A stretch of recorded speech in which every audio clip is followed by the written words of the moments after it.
საღამო შვიდობისა თვითონ ტელემაგურებელი. ემიდა გესაუბროთ იმ პრობლემებზე, რომლებიც დგას მომავალი საპარლამენტო არჩევნების საარჩევნო კამპანიის მსვლელობისას. ცენტრალური ხელისუფლება და მმართველი პარტია მოქალაქეთა კავშირი ყველაფერს ცდილობს, რომ კიდევ ერთხელ გული გაგიტეხოს ყველას. აგვაცურებინოს გული და იმედი დაგვიკარგოს, რომ თითქოს აზრი არ აქვს ამ საპარლამენტო არჩევნების ობიექტურად ჩატარებას. თითქოს ყველაფერი ისე ძველებურად დარჩება, მაგრამ დამერწმუნდით, რომ ძველებურად აღარაფერი აღარ იქნება. მმართველი პარტია მოქალაქეთა კავშირი ვერ შეძლებს ხელისუფლების შენარჩუნებას. მათი ერთადერთი იმედია გააყალბონ არჩევნები. სხვა რამ გამოსავალი მათ იმისათვის, რომ ხელისუფლებაში დარჩნენ, არ გააჩნიათ. ამის ნათელი დადასტურება ის სოციალური გამოკითხვები და თუნდაც ის უშუალო შეხვედრები მოსახლეობასთან, ჩვენს ამომრჩევლებთან, თქვენთან, რაც ბოლო პერიოდში საკმაოდ ხშირად ჩატარდა და ტარდება. მოსახლეობის 90% წინააღმდეგია და დაახლოებით 90% წინააღმდეგია იმისა, რომ ხელისუფლებაში ისევ მოქალაქეთა კავშირი დარჩეს თავისი უმრავლესობით. და აქედან გამომდინარე მათი მცდელობა და მათ მიერ გატარებული ღონისძიებები საშუალო სკოლებში, უმაღლეს სასწავლებლებში, საწარმოო დაწესებულებებში ისახავს ერთადერთ მიზანს დათრგუნოს, შეაშინოს და ამით თავის მორჩილებაში, თავის ნებასურვილის მიხედვით მოიყვანოს ამომრჩევლები. მე გარწმუნებ, რომ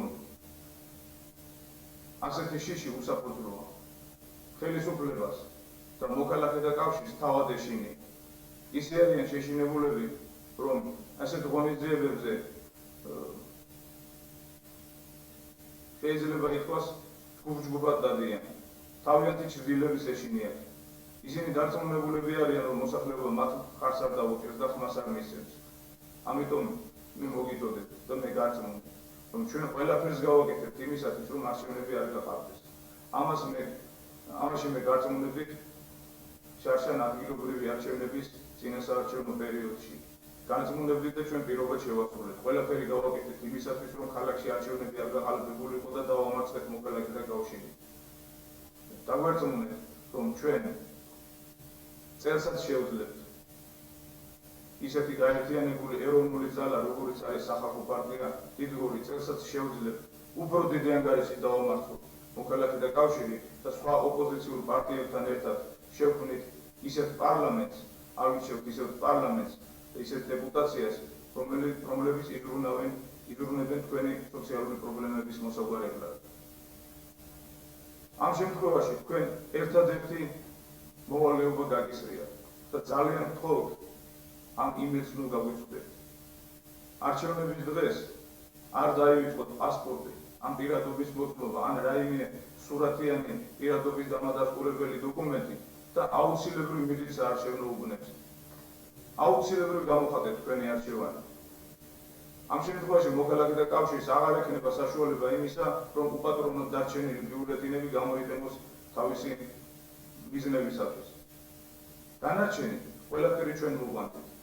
პასუხს მოვთხოვთ ყველა იმას, ვინც შეეძლება არჩევნების გაყალბებას და დამერწმუნეთ, ასეთი ფაქტები თითქმის მინიმუმამდე იქნება დასული. 31 ოქტომბრის არჩევნები ახალი ეპოქის დასაწყისია საქართველოს მოსახლეობის ახალი ცხოვრების დასაწყისია და მე იმედი მაქვს, თქვენ აუცილებლად მივყავთ არჩევნებზე, ჩვენ ერთად ყველანი აუცილებლად მივართ არჩევნებზე და გავაკეთებთ სწორ არჩევანს. ჩემი სურვილია, რა თქმა უნდა, რომ თქვენ შემოხაზოთ ციფრი 5. თუ თქვენ სხვა აზრი გექნებათ, ამის წინააღმდეგები ჩვენ არ ვიქნებით, მოქალაქეთა კავშირით არ მოგახვევთ თავს მაინც და მაინც 5-იანი შემოხაზეთო, არჩევნებზე მიდით და შემოხაზეთ ის ციფრი, რომელიც თქვენ გსურთ. ოღონდ არჩევანი აუცილებლად გააკეთეთ და უპატრონოდ უნდა ტოვებთ თქვენს პირველებს. ასე რომ დიდ გორის ველზე გებატიჟებით. შევხვდებით 31 ოქტომბერს. მადლობთ ყურადღებისთვის.